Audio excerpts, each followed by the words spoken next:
Computer बंद कर देती है।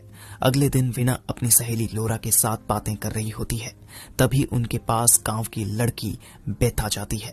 बेथ विना से कहती है, लगता है विना आजकल तुम बहुत अलग तरह की हरकतें कर रही हो। लेकिन विना उसकी बात समझ नहीं पाती। तभी लोरा बेथ से पूछती है कि वह उसकी पार्टी में क्यों नहीं आई। इस पर बेथ बताती है कि वह स्कूल की तरफ से एक ट्रिप पर गई थी और उस ट्रिप के बाद उसकी जिंदगी पूरी तरह बदल गई है। लेकिन लोरा और विना को बेथ की बातें समझ नहीं आती। बेथ के वहां से जाने के बाद विना अजीब अंदाज में चॉकलेट खाने लगती है। उसे इस तरह चॉकलेट खाते देख बगल में बैठे लड़के हंसने लगते हैं। ये देख विना वहां से उठकर चली जाती है। तभी स्कूल की एक टीचर उसके पास आती है और कहती है, तुम अपनी गुफा के साथ इस तरह की गंदी हरकतें नहीं कर सकती, ये तो भगवान की देन है। यह सुनकर विना समझ जाती है कि उसकी बातें पूरे स्कूल में फैल चुकी हैं, कि वो अपने खेत को खुद गीला करती है।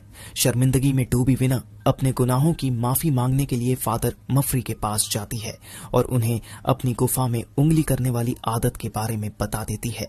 तब फादर विना को समझाते हैं कि शादी से पहले ऐसे काम करना गलत है और उसने गलती की है, इसलिए उसे चर्च जाकर प्रार्थना करनी होगी।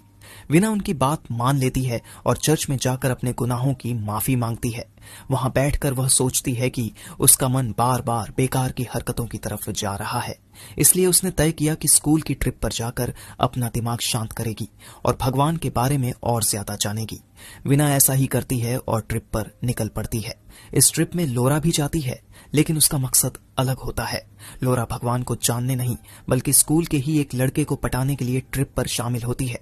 थोड़ी देर बाद सब बच्चे उस जगह पहुंच जाते हैं जहां उनका कैंप लगाया गया था। कैंप से कुछ बच्चे बाहर निकलते हैं। उन बच्चों में एक लड़का था जिसका नाम क्रिश था और वो उनके ग्रुप का लीडर भी था। क्रिश को देखते ही विना की गुफा में हलचल होने लगती है। तभी ट्रिप की इंचार्ज नैना वहां आती है और सभी बच्चों को अंदर ले जाती है।